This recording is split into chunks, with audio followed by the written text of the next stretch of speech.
अस्सलाम वालेकुम, आप देख रहे हैं प्रोग्राम हकीकत क्या है। मैं हूं सोनिया सत्ती। नाजरीन, 8 फरवरी 2024 इलेक्शन का दिन है और इलेक्शन से पहले तमाम की तमाम सियासी जमातें जोशो खरोश उरूज पर है। इंतखाबी मुहिम जो है वो जोरों पर है।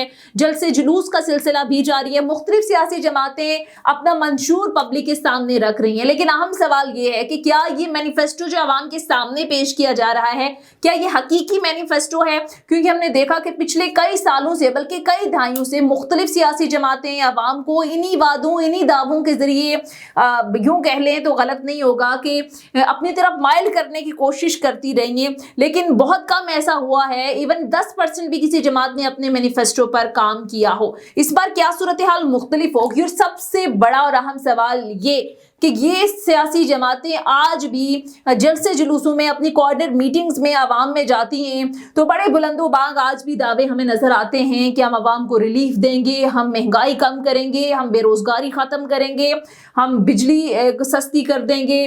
बिलावल भुट्टो साहब को मैं सुन रही थी, उन्होंने कहा 300 तक हम यूनिट फ्री कर देंगे। लेकिन सबसे अहम सवाल ये है कि क्या इस दायमे प्रोग्राम के अंदर रहते हुए आवाम को रिलीफ देना आसान होगा या हम आवाम को रिलीफ देने की पोजीशन में भी होंगे? क्योंकि पेट्रोल प्राइसेस नीचे करनी हो, पेट्रोल प्राइसेस के अलावा दीगर अशिया ज़रूरिया आप देख लें, ओवरऑल महंगाई की जो सिचुएशन है वो आप देख लें, डॉलर प्राइसेस हों, IMF प्रोग्राम के अंदर रहते हुए ये बहुत मुश्किल होगा आवाम को रिलीफ देना। और जाहिर है ये भी हकीकत है कि अगले कुछ अरसे तक हमने बहरहाल इस प्रोग्राम के साथ ही चलना है। तो क्या ये रियलिस्टिक हैं जो दावे किए जा रहे हैं मुख्तलिफ जमातों की जानिब से?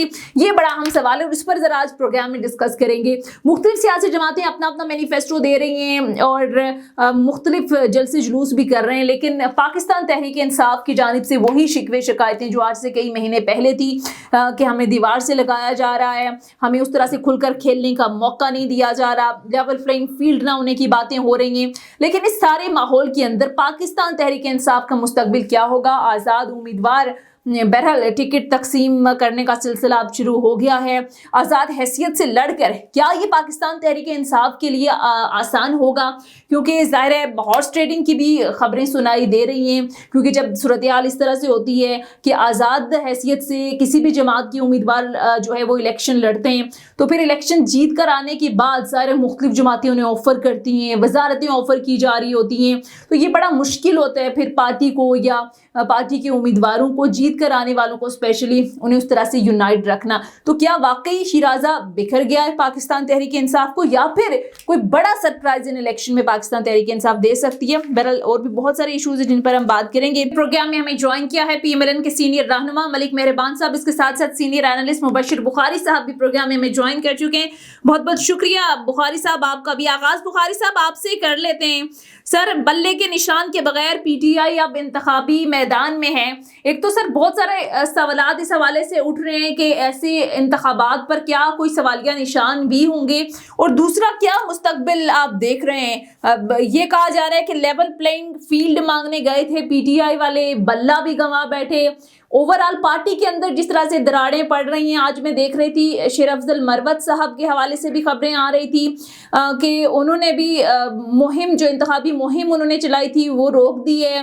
पार्टी के अंदर जिस तरह से दरारें पड़ रही हैं या लोगों के मुख्तलिफ पॉइंट ऑफ व्यू सामने आ रहे हैं, क्या देखते हैं इनका फ्यूचर? ओवरऑल इलेक्शन सिनारियो कैसे देखते हैं? जी बहुत शुक्रिया सोनिया, अगर हम 9 मई के बाद देखें तो दरारें तो उसी वक्त नमूदार हो गई, और उसके बाद आप देखिए PTI के कितने हिस्से हुए, जैसे इस्तेकाम पाकिस्तान पार्टी, और उसके बाद PTI पार्लियामेंटेरियंस की टीमें बनी, और बहुत सारे लोग जो है वो छोड़ के दूसरी पार्टीज में जगह ढूंढने लगे।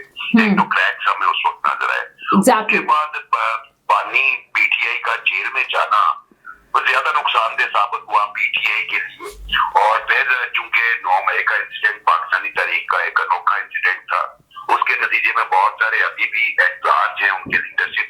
तो आप अगर देखेंगी तो पॉलिटिकल लीडरशिप की इस वक्त बहुत ज्यादा शॉर्टेज और स्कैर्सिटी का सामना कर रही है PTI, जिसके नतीजे में अब लॉयर्स जो हैं वो मामला को हाथ में लेके जो है वो पार्टी चला रहे हैं, और जो वाइजरिया है जिसमें वो जेल जाते हैं वहां पे पानी PTI के साथ राब्ता करते हैं और उनसे लाइन लेके आगे चलते हैं, जिसके नतीजे में कंफ्यूजन भी जन्म ले रही है। गौहर अली खान के मामले पे आपको पता है अफजल मरवत साहब की कंफ्यूजन हुई थी। आज फिर वो सिंध में गए, अपनी कैंपेन उन्होंने वहां से लॉन्च की, तो जो स्पोक्समैन है पीटीआई के, उनके साथ उनके शदीद डिफरेंसेस उभरे और उन्होंने तर्जुमान पीटीआई रऊफ हसन को बाकायदा पार्टी की तबाही का जिम्मेदार ठहराने की कोशिश की। तो ये चैलेंजेस पार्टी ऑर्गेनाइजेशन के अपनी जगह पे हैं, बल्ला उनसे छिन चुका है। यकीनन कोई भी इस पे खुश नहीं है, लेकिन चूंकि कानूनी मामला था और ये शायद वाहिद प्रोसीडिंग थी जो पूरी कौम ने देखी है, और उसमें ठीक है हमदर्दी के जज्बात कुदरती तौर पे जब इस तरह की सिचुएशन होती है वो बढ़ाते हैं, लेकिन अगर कानूनी तौर पे देखा जाए तो मुझे जाती तौर पे मैंने पूरी उसको वॉच किया है, और बार बार लोग रेफरेंसेस भी देते हैं, बाहर कानून का जो माहिर है वो अपनी एक तशरीह ले आता है। मुझे तो इसमें कोई सकम नजर नहीं आता। जो पीटीआई के लिए चैलेंजेस अब होंगे, सबसे पहले तो ये होगा कि अभी आज उन्होंने केपी में लिस्टें फाइनल की हैं, पंजाब की अभी उनकी लिस्टें फाइनल नहीं है, वो कल करेंगे।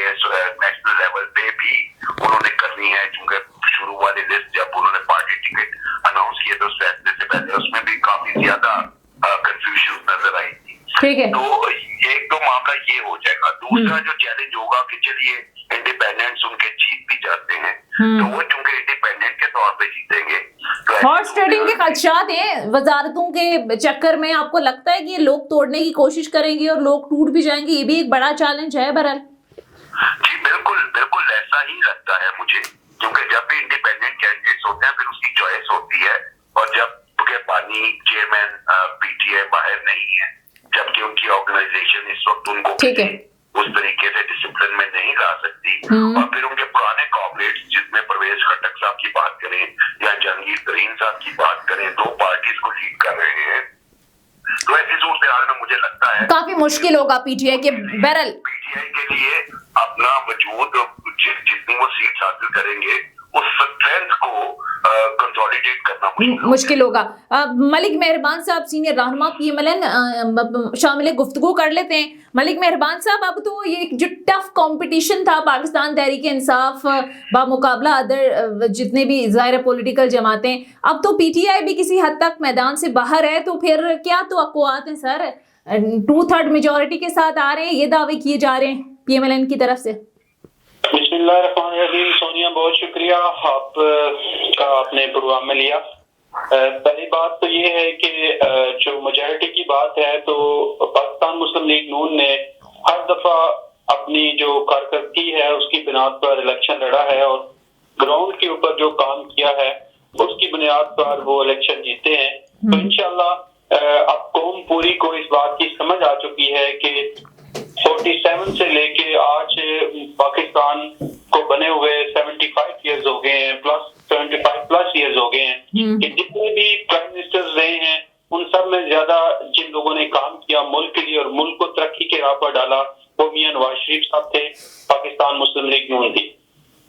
तो इंशाल्लाह मेजॉरिटी के साथ हम इलेक्शन में आएंगे। बाकी रही बात कि जी तरीके इंसाफ की, तो तरीके इंसाफ ने अपनी जो अपना मुस्तकबिल है उसको खुद तबाह किया है, इसमें किसी का कोई कसूर नहीं है। उन्होंने तो अपने इंट्रा पार्टी इलेक्शन ही नहीं कराए थे, तो अगर अदालत ने उनसे बदला छीन लिया है तो अब उनके ये इंट्रा पार्टी इंतखाबात का, ये आपकी बात दुरुस्त है सर। मुबशिर बुखारी साहब भी कह रहे थे कि वो ज़ाहिर लाइव सारा चल रहा था, हमने देखा कि बहुत सारे सुकम रहे और पीटीआई के जो लॉयर्स हैं वो नहीं उस तरह से मुतमईन कर सके कोर्ट के। लेकिन सर आप एग्री करेंगे कि दीगर जमातों के अंदर भी उस तरह से इंट्रा पार्टी इंतखाबात का कोई प्रॉपर निज़ाम नहीं है? आपकी जमात में भी हमने देखा नायब सदर, फिर शहबाज शरीफ साहब, फिर दीगर जितने भी लोग हैं वो तो बिला मुकाबला ही मुंतखब होते रहे, तो वो उस कानून के तहत तो ना पीपल्स पार्टी, ना जमाते ना जेयूआईफे, ना मुस्लिम लीग नून, ये तो इंट्रा पार्टी इंतखाबात के हवाले से बात करें सब पर सवालिया निशान उठ सकते हैं, उठाए भी जा रहे हैं। देखिए जी, जो आप बात कर रहे हैं कि बाकी जमातों के जो इंट्रा पार्टी इलेक्शन है, तो हर जमात के जो इंट्रा पार्टी इलेक्शन है वो टाइम के ऊपर हुए हैं, और इलेक्शन कमीशन चूंकि इनको पीटीआई को जो है 2021 से नोटिस कर रही है कि जी आप अपना इंट्रा पार्टी इलेक्शन मुकम्मल करें और उसको जमा कराएं, तो इन्होंने तो बिल्कुल ही उसको सीरियस ही नहीं लिया, और अगर सीरियस लिया भी था तो कोई इस तरह की डमी उन्होंने इंट्रा पार्टी इलेक्शन जो जो है वो पेशावर के अंदर जाके कहीं चमनी के एरिया में वहां छुप छुपा के कर ली हैं। तो देखिए पाकिस्तान तरीके इंसाफ जो है वो खुद से ही जो अपनी पार्टी है उसके साथ गद्दारी की उन्होंने। मतलब मैं ये कहूंगा कि वो पार्टी के अंदर ही रॉन्ग नंबर चल रहा था और उन्होंने उस रॉन्ग नंबर को इस्तेमाल किया और पीटीआई के अंदर जो है उन्होंने इंट्रा पार्टी इलेक्शन ही नहीं करवाए। और ठीक है, राजनीति से लेके अब तक तो इलेक्शन कमीशन का जो फैसला था, सुप्रीम कोर्ट का जो फैसला है, जाहिर है जब उनके ऊपर इस तरह की बात आती है तो वो उनके खिलाफ फैसला जाता है तो वो कहते हैं ये ठीक नहीं है, जुडिशरी ठीक नहीं है और उसके ऊपर तनकीद की जाती है। ये हर सियासी जमात का मसला नहीं रहा सर। ये सर मनपसंद फैसले तो हर सियासी जमात चाहती है ना, जब मनपसंद फैसले आ जाएं तो वाह वाह, और अगर मर्जी के खिलाफ फैसला आ जाए तो फिर चाहे जुडिशरी हो चाहे दीगर हमारे इदारे हैं उन पर तनकीद। हर पॉलिटिकल जमात का ये मसला रहा है। लेकिन मलिक साहब, पाकिस्तान मुस्लिम लीग नवाज ने जब जो भी फैसला कोर्ट का आया है उसको खन्ना पेशानी के साथ उन्होंने कबूल किया है। जिस तरह नवाज शरीफ साहब के साथ जब ये पानामा के ऊपर और इस तरह के केसेस बनाए गए थे जो कि आज खत्म हो गए हैं, पूरी कौम को पता चल गया है कि उनके साथ ज्यादती हुई है। पाकिस्तान के साथ ज्यादती नहीं हुई, मतलब पाकिस्तान मुस्लिम लीग नवाज के साथ ज्यादती नहीं हुई, बल्कि मैं समझता हूँ कि पूरी पाकिस्तान कौम के साथ ज्यादती हुई। ठीक है, अब उनको एक चलता हंसता खेलता मुल्क जो है, जो ट्रैक के ऊपर था, जो एशियन टाइगर बनने जा रहा था, उसको रोक कर उसको तबाह बर्बाद कर दिया। और ठीक है, अच्छा मलिक साहब, नवाज शरीफ साहब के ऊपर केसेस बना दिए गए। ठीक है, जो कि अब जाहिर कह रहे हैं, मुखालफिन कह रहे हैं कि वो जाहिर अदालतों से सुरखरू हो गए नवाज शरीफ साहब। अच्छा सर, अब ओवरऑल जो इस वक्त सिचुएशन है वो ये है कि जाहिर हर एक जमात अपना अपना मैनिफेस्टो लेकर आवाम में जा रही है, और जाहिर है हर जमात का जो मैनिफेस्टो होता है वो आवाम को कायल करने के लिए होता है। अब मुस्लिम लीग नून क्या बयानियां लेकर आवाम में जाएगी? जाहिर 16 महीने की कारकर्दगी तो उस तरह की नहीं रही कि वो आवाम में जाकर आप बता सकें, क्योंकि आवाम को इस चीज़ से तो गर्ज नहीं है कि ओवरऑल इकोनॉमी कैसी है। एक गरीब और आम आदमी को तो चीनी सस्ती मिले, आटा सस्ता मिले, पेट्रोल सस्ता मिले, लेकिन 16 महीने हमने रिकॉर्ड महंगाई देखी है। तो आप बयानियां क्या लेकर जाएंगे? ये 16 महीने की कारकर्दगी को ऑन करेंगे या फिर जब नवाज शरीफ साहब गवर्नमेंट छोड़कर गए थे वो बयानियां आप पब्लिक को देंगे? देखिए जी, हमारी जमात जो है वो बयानिए के ऊपर ना तो वो यकीन रखती है और ना ही कौम को एक झूठा और फ्रॉड और धोखे वाली बातें करके उनको अपने पीछे लगाना चाहती है। हमारा मंशूर है कि हम पाकिस्तान को एशियन टाइगर बनाएंगे, हम पाकिस्तान के अंदर महंगाई को खत्म करेंगे, हम पाकिस्तान के अंदर जो है वो इमरान खान की तरह बातें नहीं करेंगे कि हम करोड़ों नौकरियां देंगे, हम इंशाल्लाह पाकिस्तान की इकॉनमी को बेहतर करेंगे। जैसा कि ये सारी बातें जो मैं आपके सामने रख रहा हूँ ये नवाज शरीफ दौरे हुकूमत के अंदर जो है वो रही हैं। आपने देखा कि नवाज शरीफ साहब ने मुल्क की इकॉनमी को बेहतर किया, आपने देखा कि नवाज शरीफ साहब की गवर्नमेंट के दौरान लोगों को खुशहाली मिली और लोगों को महंगाई से निकाला गया। और इसी तरह नवाज शरीफ साहब गवर्नमेंट की अगर मैं बात करता हूँ तो तब जब प्राइम मिनिस्टर नवाज शरीफ साहब थे तो बिजली का बहुत ज्यादा बुरहान था, जिस पूरा मुल्क जो है वो उस बुरहान में शामिल था।